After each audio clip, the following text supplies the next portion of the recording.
It's also kind of nice not doing this in the dark. Every time we do this, it's like dark outside. And so, yeah, I'm feeling fresh and ready to go. So, Sweet.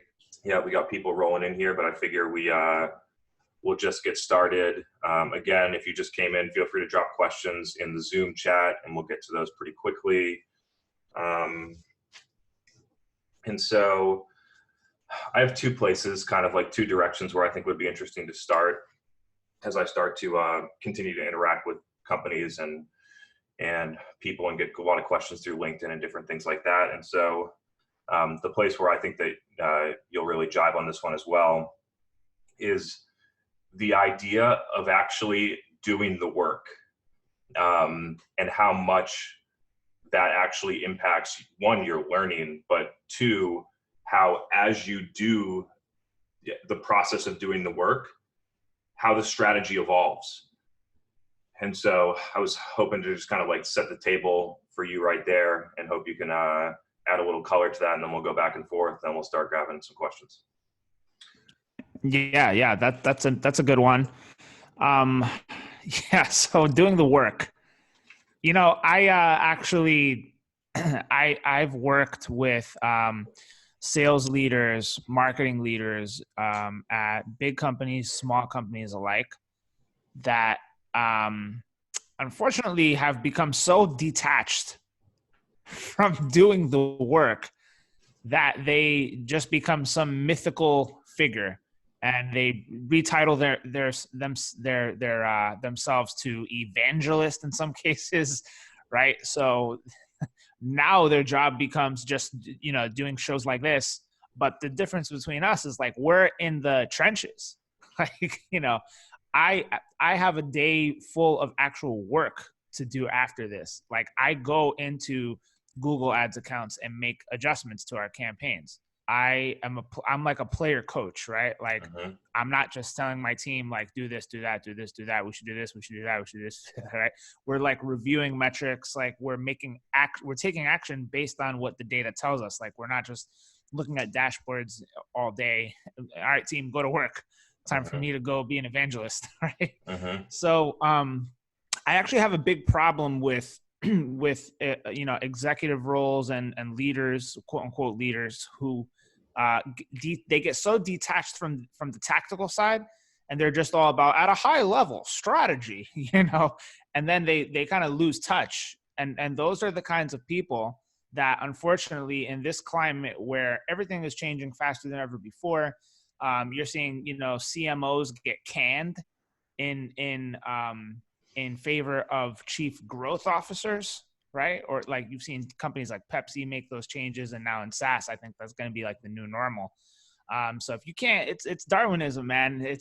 If you can't keep up and you can't run at the pace of the fastest, then I think you're just going to get left behind.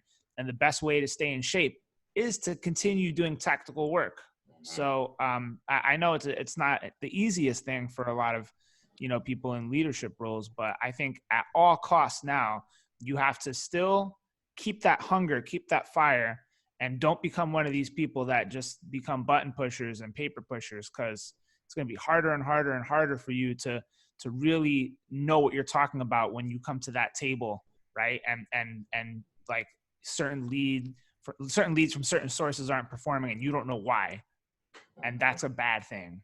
So I'll pause there and allow for some reaction. Yeah, especially if you're a leader and you're in your 30s and 40s and a long time left in your career, like where do you think this is going to end up toward the end of your career? And so I think it's critically important to become the best inside of your company at not necessarily like tinkering with the ads, but I do feel like it's really important to know how to. So therefore, I think one of the interesting pieces is that a lot of companies will hire consultants, agencies, or their own employees and not know whether or not they're doing a good job because they don't know how to do it themselves.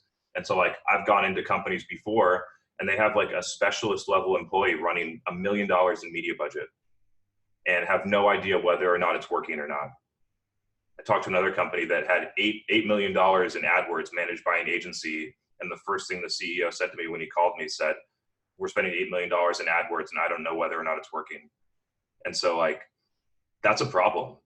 That's a real problem. And so whoever the owner is, CEO, CMO, chief growth officer, whatever, really needs to be able to, at a detailed level, audit and know whether or not their partners, employees, whoever is doing a good job or not. And in order to do that, you have to know what you're talking about. And so like, I think the CMO should start the podcast. I think the CMO should be potentially be the face of the podcast, right? Like I do think, and we talked about this last week, or actually earlier this week, because we're doing two, the process of actually doing a podcast is all of the value. Meeting the people, talking to them, figuring out how to distribute the content, figuring out what topics to do, figuring out how to distribute it. All those different pieces are super important. Cool. What do you got on that? Or we can kind of move to questions. Yeah, I mean, I think I'm good on that. I personally just love that topic because, like you said, where do you think this is going to end up? It's not going to get any easier. It's not going to slow down, right? Now with all that extra free time you've got, because most people don't have to commute anymore, invest that into learning, right? Invest that into actually going into your Google Ads account and poking around in there. Start familiarizing yourself with the kinds of landing pages that traffic is being sent to. Start familiarizing yourself, like literally go into any campaign, sort by most expensive ad group to least expensive, and start figuring shit out. Like go in there and look. It's that simple. So I guess we can stop there and move on. Awesome. Yeah. So we had a couple questions come in through email. Again, if anyone's in, they have questions they want to ask. We kind of set the stage, but this is fair game for anything. Marketing, LinkedIn, content, ads, media, strategy, events, anything that you guys anything that you guys are working on, feel free to drop it in the chat. And we get started with this one that came from Elizabeth by email. She said, I was intrigued by the post you shared on LinkedIn that webinars should be for brand building, not for demand gen. It's a good point, but I would love to see an alternative method suggested. What's the better way to do webinars? Exactly what we're doing right now, I think, is going to be the future of webinars. Exactly what we're doing right now, I think, is really going to be the future of webinars. So what we started doing at Nextiva is, so we gave up on the idea that you need to do webinars for leads a long time ago. And I used to lead marketing at a company called Sales Hacker, where webinars were a humongous part of the strategy. It was a huge part of the strategy. It was a high volume webinar strategy. We were doing 2 webinars a week with various different partners. And the reason why and they were sponsored webinars. So they were sponsored by like tech companies that were vendors. And the reason why those companies came to us to do the webinars was not for lead gen, quote unquote. The reason why they came to do webinars with Sales Hacker and why they would pay to do webinars with Sales Hacker was because they didn't have the audience. They didn't have the email list. They couldn't send out one email to their list and get 500 signups that were actually relevant. They couldn't reach the audience that we had, right? They didn't have the social firepower. They didn't have like a lot of them were up and coming, fast growing startups that had a lot of money, but they had no brand. So they didn't have brand. They didn't know how to promote it. They didn't actually have the infrastructure to run the webinars. They had no idea how to set this up internally themselves and run it. They had no one to manage the process, right? So it was worth it for them to essentially outsource all that legwork. They knew the importance of brand and community. They knew that Sales Hacker was the place, the website, the brand that was more trusted than vendors, right? Because we had this sense of community. We had all the experts from the B2B sales world contributing to our site and to our events and to our ecosystem of things that we were doing. So it worked, right? Because these people would also be able to essentially like build themselves up as their own thought leaders from these vendor companies, because a lot of these vendor companies had zero thought leadership, right? So that's why it all worked. It wasn't about like, hey, come do the Sales Hacker webinar and we'll hit our email list for you if you pay us, and then you can just go nuts on the list, and you can go sell to them as soon as it's done. And in fact, the number one, like, there was a conditional rule that if you sponsored a webinar, the rule was like you cannot put them into the SDR cadences as soon as the webinar is done. So, so the alternative, in short, is one, just accepting the facts, accepting the truth, accepting things for the way they are today. This format is awesome. I think this is going to be the future. And at Nextiva, we tried out a new tool that we really like called Crowdcast, which is similar to this, but it's still kind of webinar-y. The only difference is that you can invite people from the audience up one or two at a time to join the screen and interact. And on the sidebar, there's a chat. There's like an interactive chat that's happening the whole time while the webinar is happening. So in short, like, there's a few things that people don't like. They don't like being sold to. They don't like that it takes 20 minutes to actually get to the meat and potatoes of a webinar. They don't like those long, boring, stupid intros. They don't like those company slides where you talk about whatever the company and blah, blah, blah. Right? And they want to interact. They want to get involved. So the current webinar model does not do any of that. And that's why you're going to see a shift to styles like this, and also platforms like Crowdcast, which are innovative and different than, say, WebEx, right? Or On24. Very expensive, very kind of corporate-y, enterprise-y. They're known for that stuff. I don't know. I think those companies are going to be in real trouble. So I'm going to pause there, Chris, let you bounce off of that, and we'll keep it going. Man, I almost have 2 pages of notes based on what you said, so we're going to be able to go forever here on both this topic, and I have like 3 or 4 ideas about other things to talk about. So the way I see it, one, I think the decks are done. I just don't think that they're needed. If you're going to present a deck, just record it and put it on demand. Like, I don't think that needs to be presented live. The key is, what is the point of the live format, and how do you deliver value in order for people to show up live? And so I think the way that is by having some type of audience participation, like the live Q&A format. And another reason why I like Q&A is because it covers what you want to know. It's about what the audience cares about. The second piece is that for G and I, continuous content stream of new questions and ideas to answer. And so it's not like we're guessing what you guys want to know. The audience tells us what they want to know. And so that's a way to that I think is really important. One thing you mentioned, G, is that when people would come to Sales Hacker, it's because one of the reasons was they didn't have the audience, so they needed to leverage you and your audience. And something that I think about on that side is, like, they might have not had the audience, but they could have if they executed, and you know what I mean? And so, like, I think that's one thing. It gets me into another place, which is syndicated content. I think I'd love to go into some detail on that, because I see companies just throwing money in the trash, doing that stuff, paying $60 a lead, going nowhere, $200,000 a year annual budgets for syndicated content that drives just a ton of junk to SDRs. And so to get back on track, like, I do believe that the future of the webinar format is what we're doing right now. Another thing to take away is that what we're doing right now can be also done in person. And so we've been using almost this exact format in a live event strategy. So I've been doing this in a couple of cities already with Justin Welsh and Josh Braun, where you invite 50 people into a space, you cover a topic for 20 minutes, you get live Q&A for another 80. But the key is that you're filming it all, and then you have high production, like, and that event costs us with travel and everything else is $8,000 to $10,000, significantly less than a trade show, and significantly better impact. And so that's kind of what I'm feeling on this one. So you want to, is there anything else you want to talk about syndicated content? That's not one that we've talked about before. I've just audited companies that do execute it. I've never executed syndicated content because I don't need help getting to the audience. I know how to get to them. And so that's the only value in syndicated content is if you don't know how.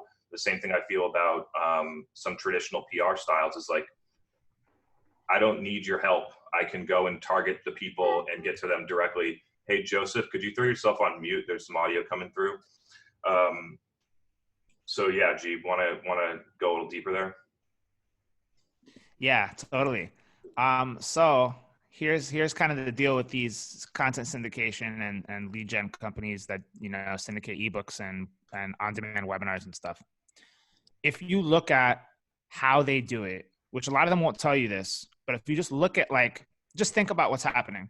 You're giving them an ebook, right? Or a white paper that your company has produced. They are going to take that content and kind of rebrand it as into like a co-marketed thing, right? So it's going to be like your company in collaboration with, you know, lead vendor company presents this, right? And they will embed that content as a call to action in like a lot of their blog posts and a lot of their parts of the website that are getting traffic, probably with banner ads and CTA buttons and things of that nature. But what they won't tell you is what are those content, what are those articles and blogs and pages that they are advertising your assets on. And I can guarantee you that, like, for the overwhelming majority of the time, it's on very top of funnel traffic. It's on articles on their site that get a lot of top of funnel traffic from Google and from other sources, right? But a lot of it is like top of funnel organic traffic. So just like what Chris is saying, I don't need your help. That's exactly right. If you're a good marketer and you know how to build top of funnel organic content, why would you need another company to rank for those terms and promote your shit?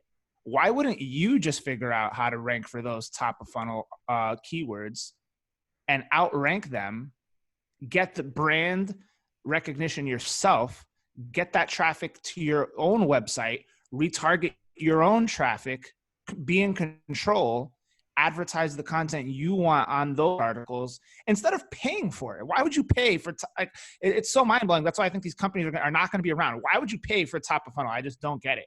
Like, you're paying a middleman to do top of funnel for you. It makes no sense. And these are the kinds of things that marketers don't think about, especially kind of the older school marketers that just want to pay for shit. You know, I don't know if I think it's a mixture of laziness and just like not knowing how shit works and not being realistic about the times that we're in today.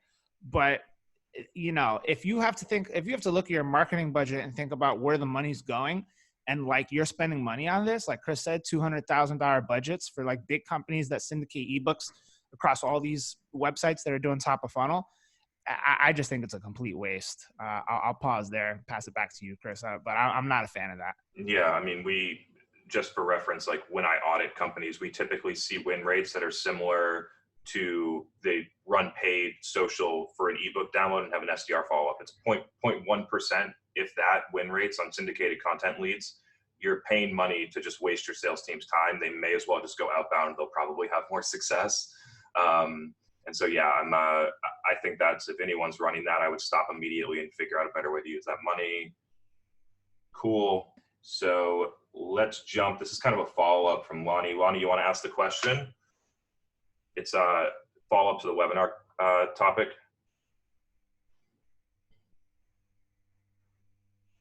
Maybe she dropped off. Let's see. She's here, but I'll ask it.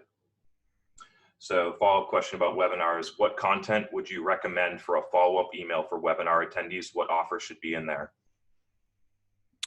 Yeah, no offer, for one. So what you should do is send the replay. And in that replay follow-up email, you should also have a secondary CTA that says, hey, you know, just in case you want to talk with an expert about what we do, we're here. And that's it, right? So you add value, you give them the replay, and then you have a fallback option. Just in case they're curious, we're here. I'm there for you. But I'm not trying to say, hey, can I get 15 minutes on your calendar? I would love to show you the value of XYZ because blah, blah, blah, right? So you skip all that and you just keep it a very soft option. And I'll tell you why this works. When I was running marketing at Sales Hacker, I figured out that if you give people options, they really like that because it feels like they're in control. So I'll give you an example. We ranked number 1 in Google search for the keyword sales Excel templates, sales Excel templates, sales Excel pipeline templates. And what most companies will do is they'll give you like, you know, like a bunch of like fluff content just to get it ranking. And then what they'll do is they'll say, give us your info, you know, your name, your email address, your phone number, company size, industry, you know, blah, blah, blah. If you want the bundle package with all the templates, give us that. What we did was the opposite. We said, here are all the templates one by one. You can download each one individually for free. You don't have to give us any of your contact info. But if you want the bundle all at once, you don't feel like downloading these one at a time, you just want all 20 of them, then you can give us your email address and you can download everything at once, right? So giving them the option worked. And because it was highly relevant, it was a highly relevant offer, and our goal was just email list growth. That was it. So also the CTA it was known that we weren't going to try to sell you. We just want you in our email list because we want to send you content and we want brand and we want to earn your trust and credibility, right? So when you give them the option, the conversion rates on that offer were huge. Like that was like a 20% opt-in.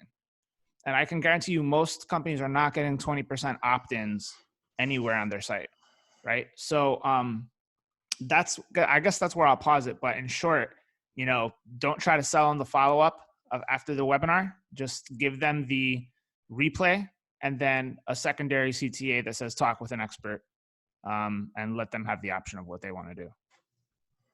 For sure. So a couple data points to add to that. A couple companies that we work with are doing a similar format to this for episodic weekly live event type things with guests. And after the fall, we have A/B tested whether you send the content or whether you send an offer to get a demo. And you actually get more demo requests when you just send the content instead of asking for the demo. Pretty considerable more amount. So definitely send the content. The second thing I would add is, why are we only sending the content to attendees? The content's relevant to a lot of people in your database. Why are we just sending it to the 100 people that showed up? You have 50,000 people in your database. Segment to the people that are relevant and give everyone the content. And that's where you get the actual impact. You need in email, you need volume, quality and volume in order for that to really work. Like, so the 100 people for the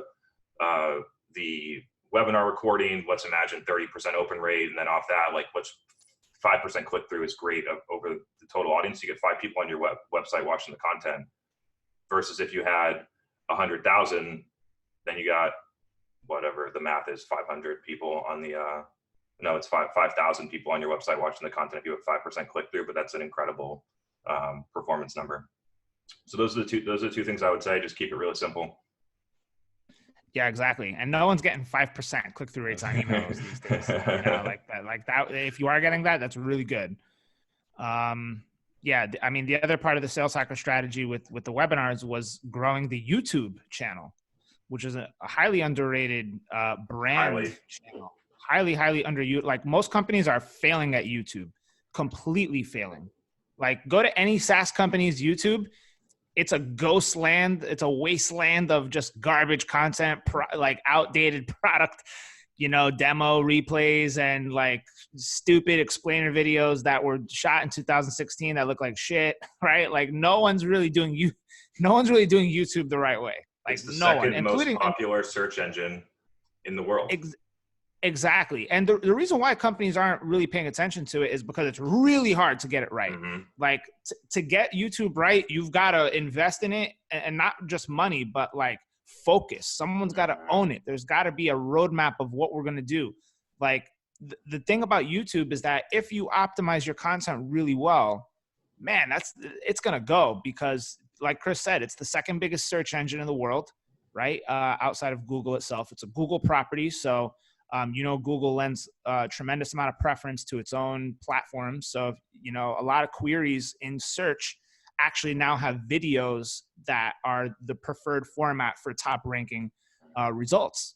So a lot of questions that people are probably asking about your products and services or industry are showing up in YouTube, and you're not there. Some like, it blows my mind how many times I go into YouTube and I search for the things that companies are opting optimizing for in search, and I see like some like consultant from 2012 with like 800,000 views and no one knows, right? And that's probably a reseller of your shit. That's probably that's probably someone who resells like your stuff. And like IT, this is very common. Like you don't see the actual vendors there. You just see a bunch of resellers that did like some whiteboard video with poor quality in 2012. And it's got like 800,000 views and like 97 comments. And, you know, there's a link in the description where all that traffic's going, right? So I'm just saying it's a huge opportunity. I don't know how I even got to this point. That's how fired up I just got. But I'll pause and pass it back to you, Chris. Yeah. So a couple of things. So we're really pushing hard on YouTube. I'm bullish on it. I will not say that we have like 1 million followers or getting a ton of views, but we're investing a lot of time there, mainly because over time you start to get vulnerable to specific channels. And so if you are like 2016, I was with the company was very vulnerable that I worked at to Facebook ads. If Facebook ads shut off the next day, we would have a really difficult time. And so they, at some point, whatever the breach was, Cambridge Analytica happened, and they took out company targeting for the most part on Facebook ads, and that was our best performing thing, and we was just gone overnight. And so over time, we've started to try and spread out the audience to what I would consider more owned properties and also organic properties. So try and use your paid to move people into an organic channel. So yep, spending a lot of time on YouTube. I think that it becomes, the way that I see it is it becomes the repository for the long form content that you should be creating every week. And then search optimize for that. And then I use LinkedIn right now to drive people I use short form content on LinkedIn, organic, to drive people to long form content on our website or on YouTube. And so I think that is a really interesting approach. Yeah, it's brilliant. And you know, people always ask me, Chris, I know they ask you a lot too, like how do you measure brand? Like YouTube subscribership growth is definitely something I look at to measure brand. Like if you're not growing your YouTube channel, then you're actually missing out on brand opportunity, right? Mm-hmm. So I use YouTube subscribership growth as kind of just a sounding board on like where are we headed, right, in terms of brand. Like if you look at that year over year, and like from 2017 you have 18 subscribers, and then 2020 you have 24 subscribers. You gained like 2 subscribers a year. Well, you know, brand's not really doing much. It's probably one of those companies that are relying on outbound and ads and you know, similar tactics to drive growth. Yeah, across any channel for that matter, that type of metric can work. Followers, the key is inside of the followers of subscribers is who is subscribing. And so make sure that they're the right people. And the next piece is engagement. So on YouTube or anywhere for that matter, like the number one way that I measure, especially organic social, is what are people saying in the comments and who's saying it. And so we've kind of we broke that down last week. So we'll kind of move on from that, but we got an awesome question from Alex Emery, and so we'll kind of pivot there. Alex, you want to jump on video and ask your question? Nobody wants to ask him today. Okay, so I'll ask this one. Do you have any advice for an SDR that doesn't want to become an AE? Anything to highlight in a resume to break into a marketing specialist or demand general? All right. Yes. So the best way to do this, very few have done it. It's not easy. And the reason why very few have done it is because they just think that, okay, I was an SDR, I'll present my career stats, like my baseball card stats, to the marketing team or to the job that I'm applying for as a marketer with my SDR stats and just say, well, it's adjacent and it's the skills are applicable. So someone should give me a shot. I know the industry, you know, I have some baseline level of skills and someone should give me a chance. And unfortunately, that's never going to work because the only way I would give someone a look, right? Like I lead a marketing team. The only way I would give a SDR a look that really wanted to join the team is someone that came to me with a specific plan, right? That has never done marketing before. I would want to see the following steps. I would want to see one, what specialization of marketing do you want to be in? Don't just say, yeah, I want to be in marketing because it's cool. And because I don't like being an SDR and I don't like sales, I just did it as a barrier to entry for my career, but I really love marketing. What in marketing do you love? Right? Look at that T-shaped marketer model where you have all these different disciplines in marketing going like this, and then going down very deep into one specific area. So no marketing team right now, no marketing leader wants to hire generalists. And I'm really big on this, and it's for good reason, because I've audited companies before that when I look at their marketing team structure and you have 8 people doing the same thing, just with slightly different job titles, you have tons of inefficiency, overlap in people doing the same work, right? So a SDR that wants to get into marketing needs to come to me and say, specifically, what I love is social. Specifically, what I love is Facebook funnels. Specifically, what I love is user experience and design. Okay, awesome. You've identified that. Great. The next thing I want to see is like, what are you doing on your own terms to actually like create some work for yourself, right? Do you have a passion project that you're doing, right? If it's content marketing, did you start your own blog and start writing and start trying to figure out how to optimize things and build traffic? If it's ads, did you take a couple $100s of your own personal money and start running ads to one of your burner websites just for experimentation? And could you come to me with a summary of those results, right? What is it that do you have like a cooking channel on YouTube and you're building a subscribership there, and you're syndicating all that content to social and you're building a social following, right? So what are you doing to get things started to show me that you already have a deep passion for what this is? You've identified something that is going to be a focus for you and a specialization, and you've already taken some steps to actually put, paper, the pounding the pavement, right? As they say, like you're already doing stuff. So don't just come to the table with nothing.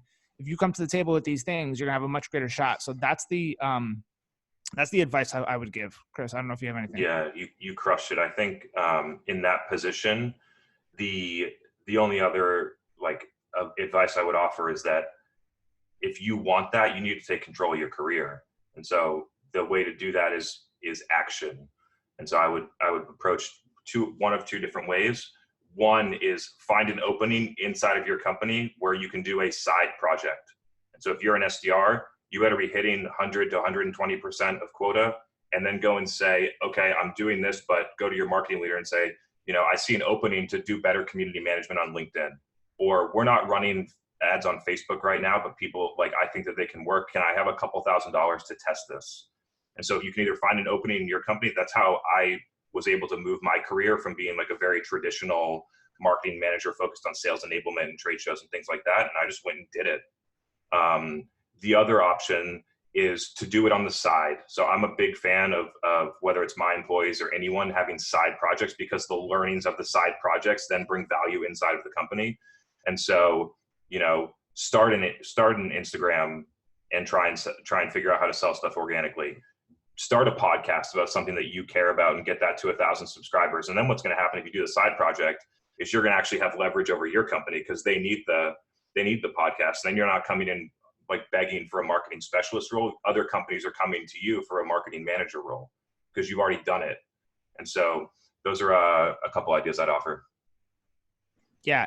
And to cap off on that, you would be really surprised to see how many existing marketers on the team have not done any of that. If you come to the table and say, yeah, I've built a podcast audience to 1,000 subscribers. Yeah, I built an Instagram organically from the ground up, from 0 to 20,000 followers. Or yeah, I built a blog from scratch from 0 to 10,000 visits a month. Wow. Yeah, guess what? A lot of marketers have not done that. In fact, a lot of marketers now, I think now more than ever before, just like with sales, the microscope is very intense. The magnifying glass is looking at everything in high degree of scrutiny. So if you're one of those marketers in a big company ecosystem and no one knows what you do, you're not carrying a number, and no one knows what you do all day. You kind of just float around somehow making it. Those people, Chris, you know what I'm talking about? Where these companies with all these brand marketers and stuff, and it's just like you have no idea what's going on. It just seems to be a lot of bloat and no one's really driving performance. Those are the people that are going to get cut. like eventually like the CRO is going to say, well, look at our marketing budget spend, look at our headcount. We're in a crisis. We have to cut. Who's on the chopping block? And it happens all the time. I see it all the time, and it's happening now. So don't let yourself be one of those people. And I'll pause there. Mm-hmm. The closing thought is, instead of asking to get the next role, earn it. Demonstrate that you can do it. Cool. And next question comes in from Lindsay. I think this is an awesome question. Lindsay, you want to ask it live, or would you prefer I read it? Oh yeah. Sorry, I'm just eating my lunch. My question was about community. We actually just hired our first community manager at Exonify. She started this week, and I don't think she's done it before. We didn't have, a large talent pool to pick from here in Kitchener-Waterloo, but I just love to talk about ways of building your audience and how to do that effectively. I mean, I know helpful content is the best way and interesting insights, but I'd love your perspective on that. Cool. I have a couple follow-up questions before you go. Okay. The first one is, are there any particular channels that you're focused on? LinkedIn, our blog,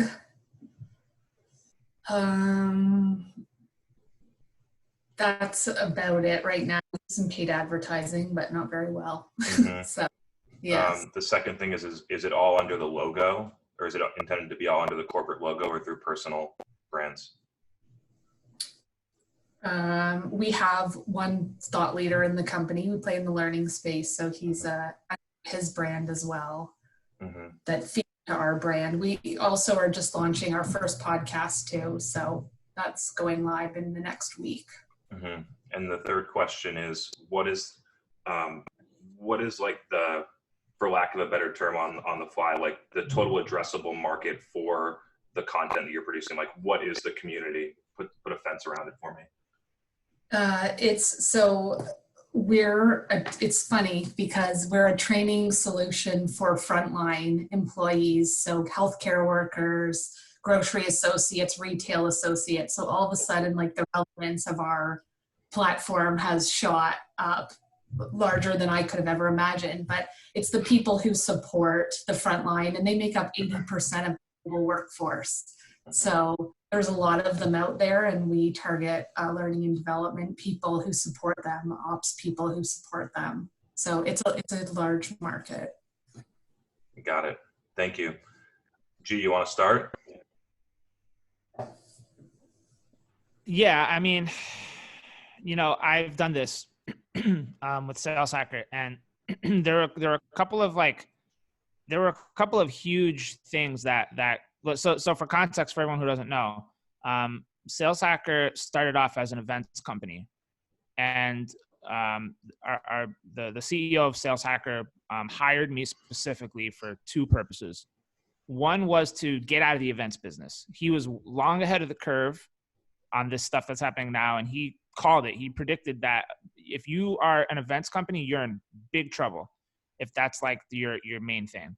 So the goal was to transition to digital. So there was already a community actually that was kind of started off the ground by doing local meetups, kind of like what Chris was saying before, how you can go into specific regions like maybe Dallas, maybe New York, maybe whatever, right? And just do small meetups of 40 to 50 people, film everything, right? So that's kind of how Sales Hacker started building its community, by being an events company.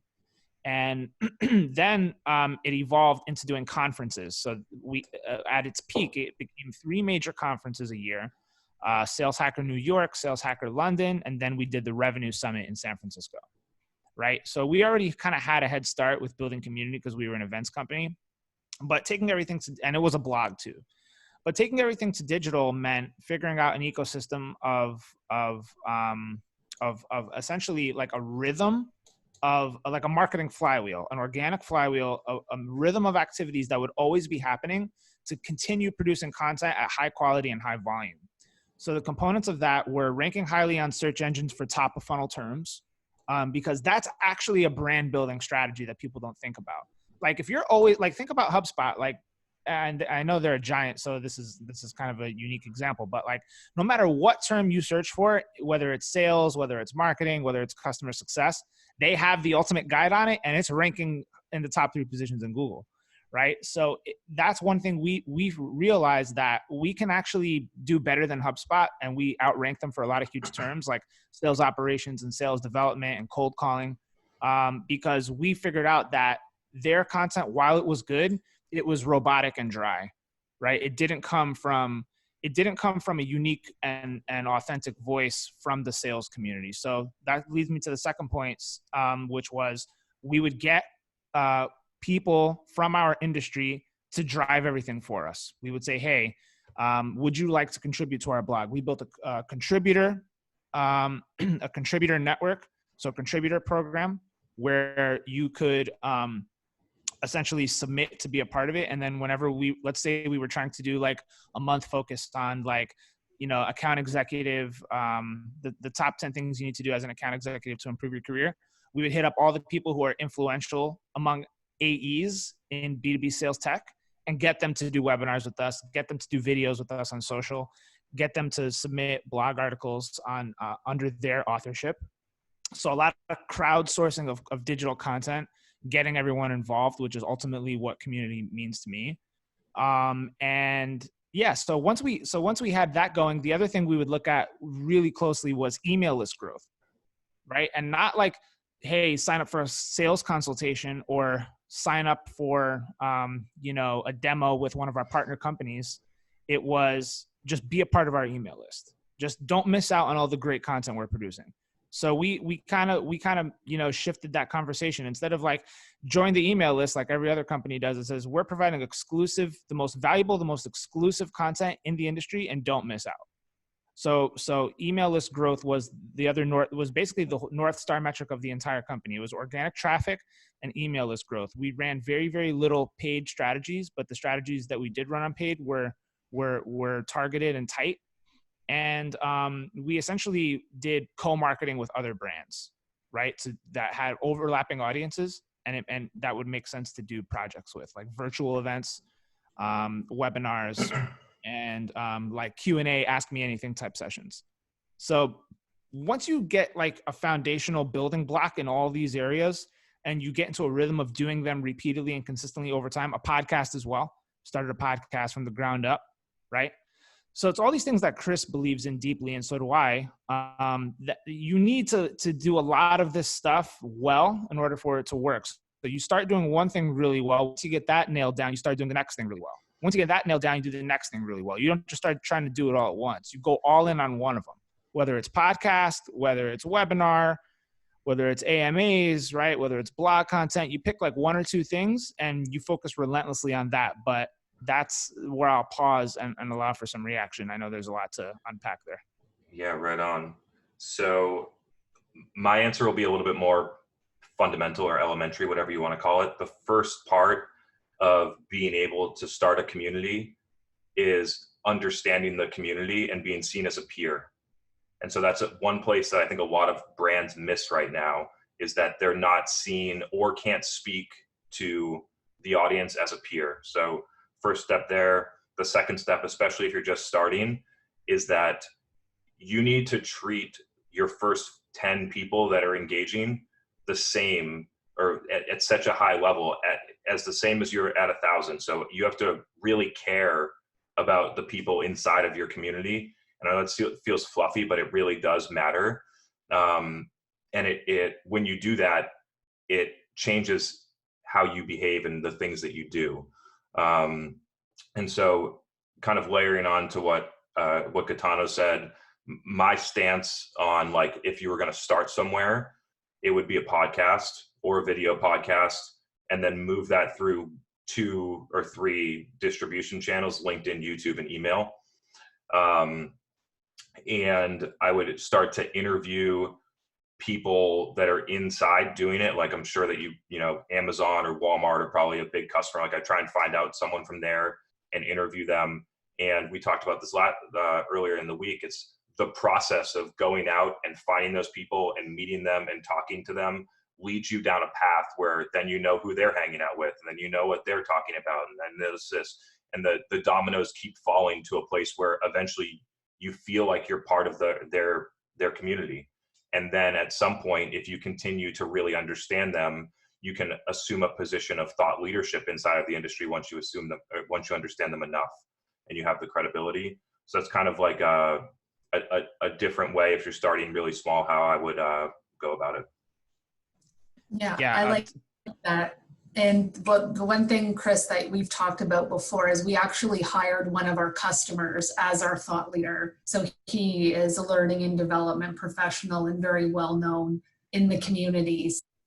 We're a bit ahead on that one, which is good. So he's doing the podcast and starting from there. Yeah, I am, just for everyone that knows, I am a huge fan of hiring one of your best customers or your most evangelistic customers, and then using them as a pillar for your content engine, and having the marketing team build the framework around them so that all they have to do is show up and share their expertise. They don't need to deal with videos. They don't have to think about what topics. They don't have to figure out logistics, events, who to talk to.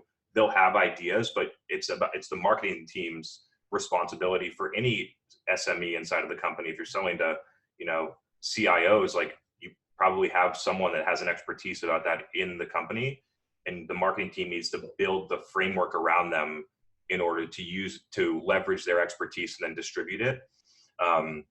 So yeah, very, very, very bullish on that approach. I think I do believe that you're ahead of the curve, and I think that smart companies will follow you. Yeah, Chris, two points to cap this off. One is the secret weapon that Sales Hacker also had was our CEO got heavily involved in the thought leadership and marketing, right? So you need somebody from your company outside of that customer that you're paying to evangelize for you. You need someone to be that consistent face.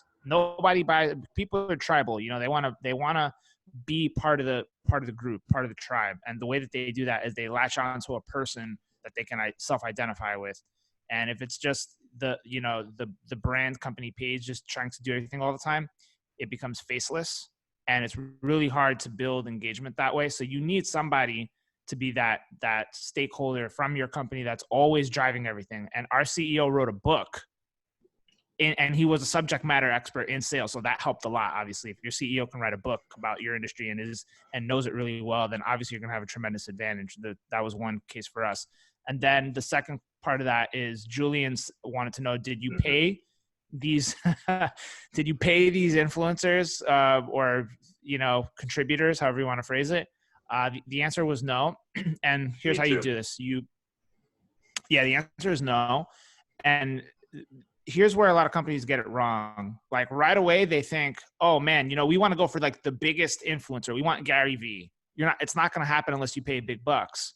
So what you have to do is get micro influencers when you're starting out and when you're growing this thing. You have to find the micro influencers, the people who are less well known but still have some influence. And you want a lot of those, because that adds up to be more than just one mega influencer who just wants money.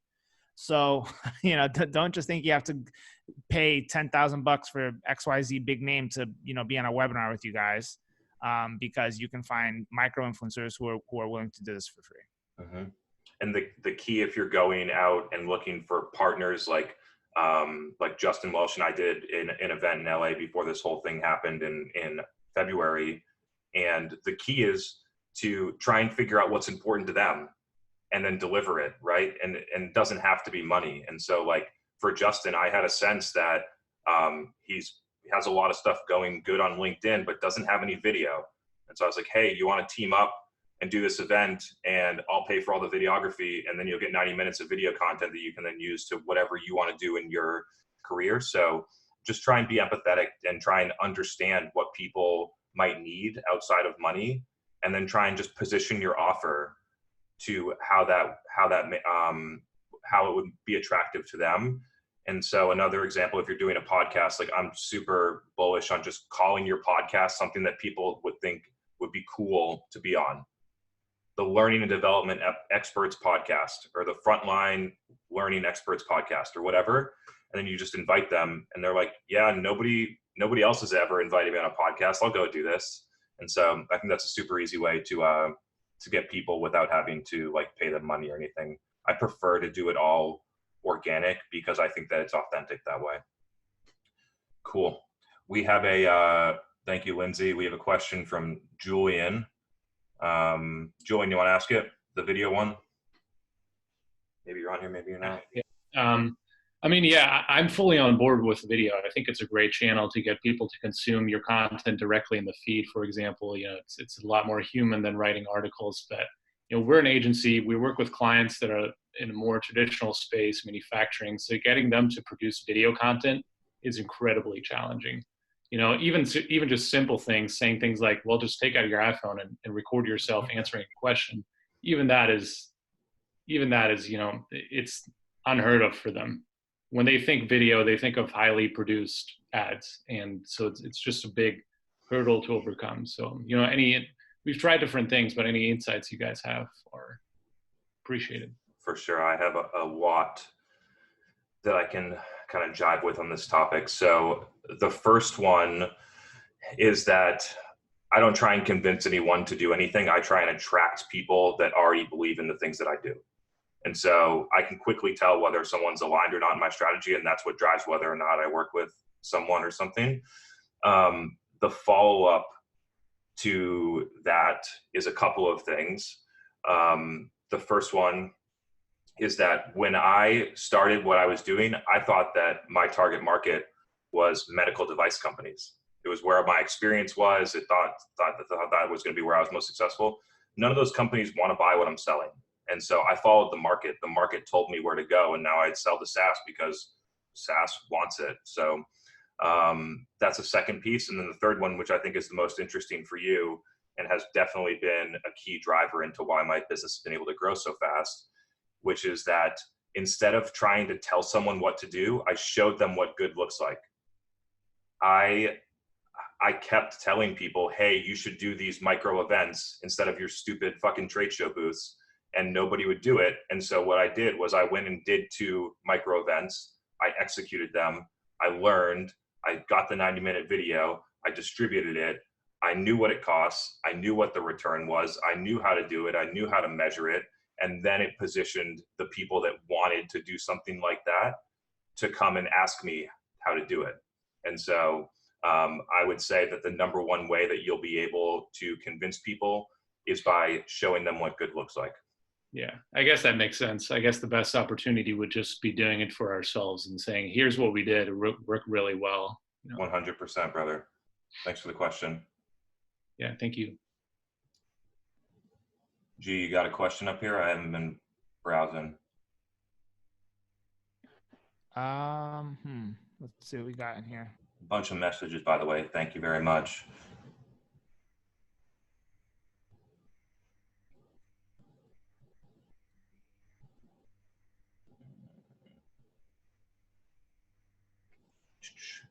One question. Okay, I got one. So the question is, how do you convince management to get into audio and video content space if all the company has experience in is limited to blogs and outbound email outreach? So the question is, how do you get management to get on board with doing audio and video content when historically all they've done is blogs and cold outreach? All right. You know, Chris, I don't think the answer is that much different from what you just said to the previous question. It's showing them examples of where other companies in your space are doing it right, potentially competitors, right? And ultimately what it comes down to, really, this is what it's going to be tough for a lot of people. If like they just don't align with you, like your core beliefs, like they don't believe in brand building. Chris, you know where I'm going with this. Yeah. If they don't believe in podcast, if they don't believe in some form of brand building, then and it's just a conflict that just exists internally between you and them, and they're not willing to see eye to eye, then you should leave that company. It's probably not the right fit. There's just too many things that don't align, and it's not going to work, because you're going to continuously have this problem, like where you're trying to fight for your ideas to be heard, for mind share. And like, you shouldn't be at a company where you have to really fight so hard for something to happen, right? Like you shouldn't want to try and tackle everything, but there should be an open mind and flexibility to try some things, right? To at least invest in one brand building activity or one thing that can shift your company from operating like a boring, stale, SaaS company to, an exciting media company. That's really the way I see things shifting. And ultimately the takeaway is that if there's that much conflict and you can't get anything going because like the mentality just is too locked into this is the way we've always done it, then you should probably just leave that company. Yeah, I feel like that's going to be a statement that's made on every one of these episodes because I get so many messages about it too. It basically comes down to, in my mind, whether you are approaching your career proactively or passively. And I made this switch in my mindset when I was 26, which is that nobody has control over my career but me. And so at the beginning of my career, I thought that somebody else had control over how much money I made or whether or not I got the promotion. And when you decide that you have control over it, then it becomes liberating almost, because if you can't get the couple of things that you can get done, you can complain about it and beat your head against the wall trying to convince someone, or you can say, I'm going to go look for another job with people that are already aligned with what I do. And it seems simple, but it was like probably one of the most important decisions I ever made in my life. So would definitely recommend it. G, it's not 7:30 at night this time. So we are actually on a schedule, unlike the last time. So for those that haven't been before, we usually go like 20 or 30 minutes over because there's so many questions. We got a lot to talk about and participants stay along, but we're going to try and stay on time for this one. And so closing thoughts, what do you got? Yeah, closing thoughts, man. Guys, I just appreciate everybody coming through. It seems like this format is working. The engagement's been high. And, Chris and I, I guess we never really talk about why are we doing this? What's the point? I guess we don't really have a reason why. We just like doing it and it's fun. And that's pretty much it. We like interacting with you guys. It gives me a break in the daily grind.